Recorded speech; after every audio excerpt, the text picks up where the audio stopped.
I was just watching this video, an interview of, oh, what's his name? Chris Pennock, who was on Dark Shadows. This interview just randomly came on because I was watching Dark Shadows, and I guess they tacked it on to the end of an episode. And he was talking about this scene that he had to do with another actor on the show.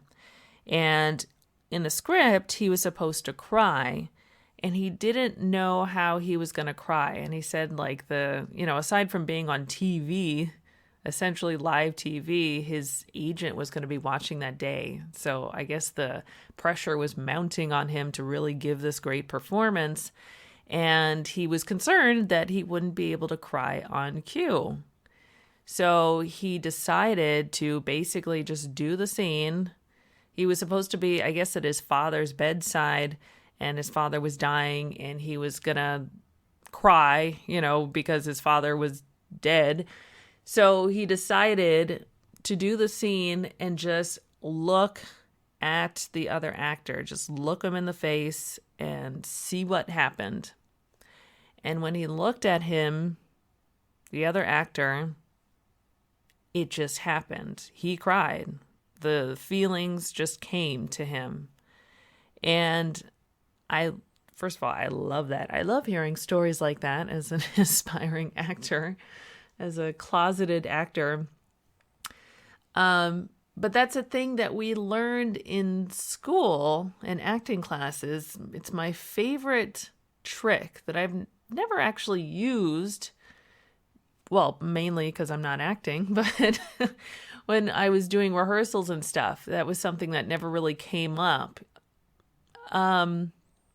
Because I was so in my own world that I could just cry very easily. In fact, I cried so much in acting class in college that my teacher was concerned about my mental health, as he should have been, but probably for other reasons. And because I was always crying, and I could just whip myself into a frenzy and just start crying all the time. I was always crying, even when the scene didn't call for it. And that's kind of what the trick was, because what they taught us in class was that if you, for example, you're doing a scene, it's two people, and the other person is supposed to have a close-up. If you touch the other person, physically touch the person, their face is going to change. And it's going to be a subtle difference, but it'll be picked up by the camera. Essentially, what it is that a connection will make the other person have a reaction 100% of the time. They just can't help it, because connections between people elicit emotions. Connections make things happen between people. I guess that's why they always tell you, if you're flirting, you should touch the other person, because whether they like you or not, really, not that you should be touching people who don't want to be touched, but whether, they're interested or not, they're going to have a reaction. Their body is going to react to it. And in a way, you could say their spirit reacts as well. So even though I was kind of in my own world and no one was making me cry, it was me, myself. I remember this one scene, basically having the connection with other people was kind of what made me cry. So it was me being in my own world, and then combine that with having, being face to face with another person. And that connection would make me emotional. Like all the stuff that was coming up, that was bubbling inside of me would come to the surface when I was looking in someone else's eyes. And, if they touched me, well, forget it. I probably would have completely fallen apart.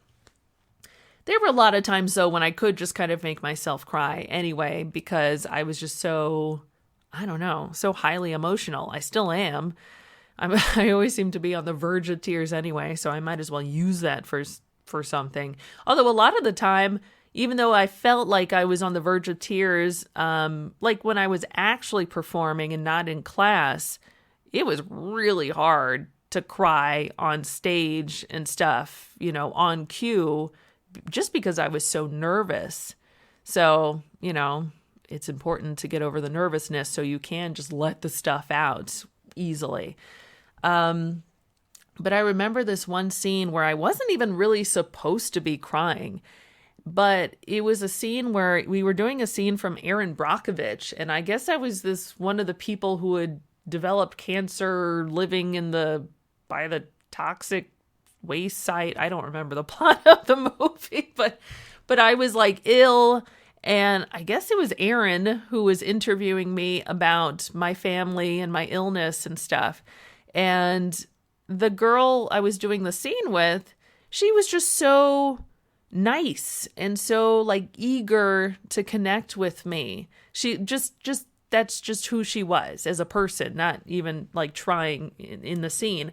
And so she's looking at me with these big blue sincere eyes, and I mean, I'm getting emotional now. I just started crying, and I could like barely get through the scene, and it was like kind of ridiculous. It was just over the top, but I wasn't faking it. That was just me getting really emotional. And even my teacher, who said something really great and brilliant that I've kept with me, he said, you know what, it would be a little more effective, or a lot more effective, if you were holding back the tears instead of just blubbering through the scene. Because I literally just wept through the whole scene. And you know, it has more of an impact for the viewer to, you know, because you can actually go somewhere with it if you're like holding it inside and trying not to cry and stuff. Because, oh my God, that would have been really good. I would have been making all sorts of completely ugly faces, but still, it would have been really good. In fact, I cry more when I see a scene where someone's trying not to cry.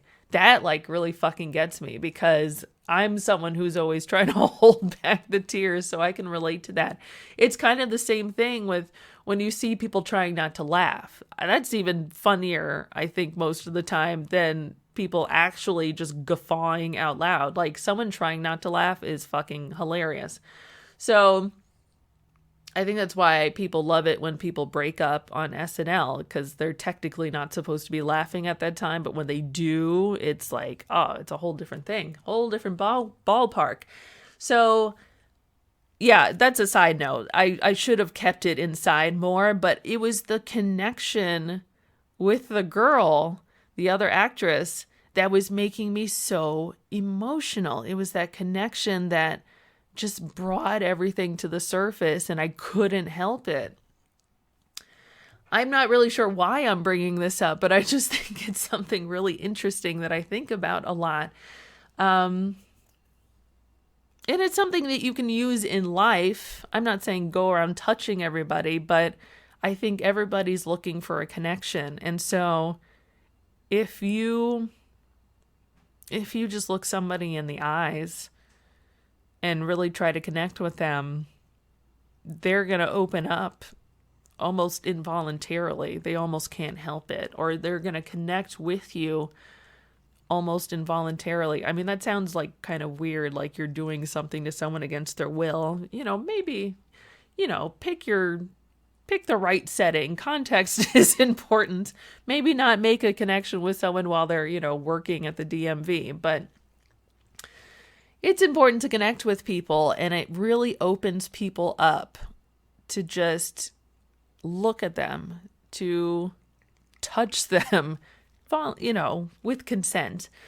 I mean, there's this meme that I've seen going around where, you know, the first picture is someone being very stoic, and the second picture is like, you know, someone asking them, are you okay? And then they just start, you know, the tears start pouring out. When someone tries to make that connection with you, you can't help but let your feelings out. You can't help it, especially if you've been holding something in and it looks like somebody out there in the cold, harsh world cares and wants to know about what's going on inside of you. You just start gushing.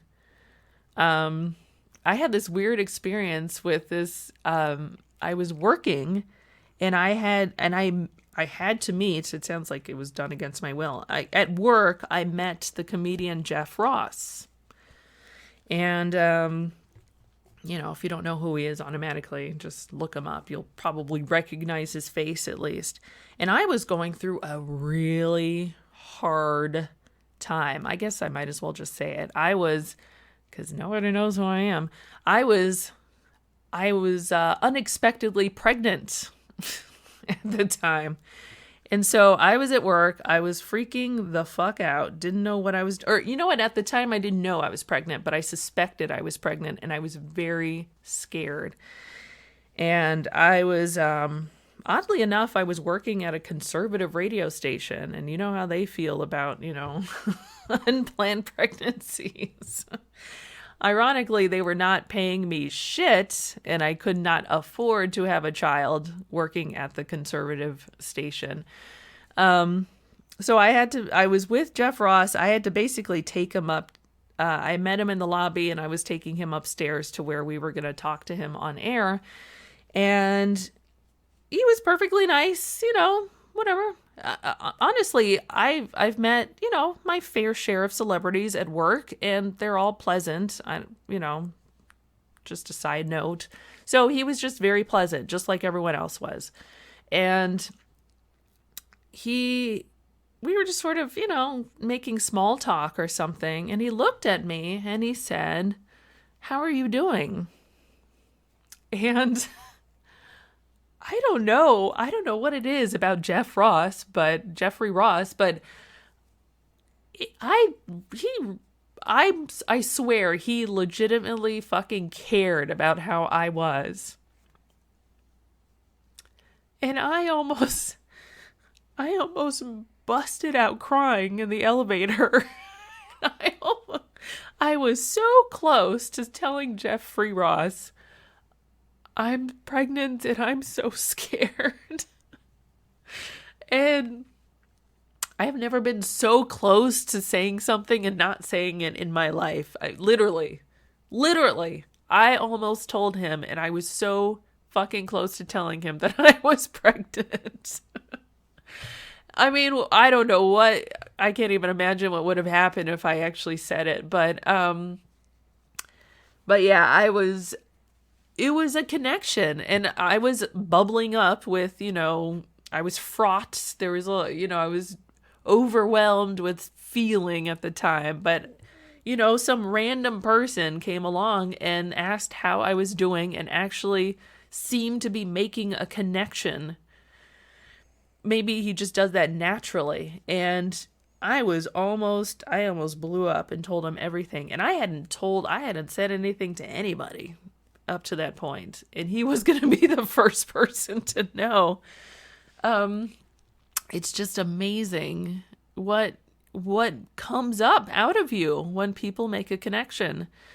And, I'm a person who keeps to myself a lot of the time. I'm very introverted, and honestly, this quarantine has been wonderful. Yeah, I said it. Obviously, I don't mean the disease. The virus itself is wonderful. I'm not saying that at all. But being in isolation has been wonderful to me. But really, I miss acting. One of the main reasons I miss acting is for that connection. I don't know. Maybe I should just go to more therapy or something, or maybe be more social. It's probably not good that I wait to have connections with people until I'm acting. But that seriously is one of the things I miss about acting. That's one of the things I want to do when I'm acting, is making connections with people and capturing those connections on film so that other people can look at them and feel a connection to me, to the material, to mankind in general. So yeah, connections. They're pretty cool.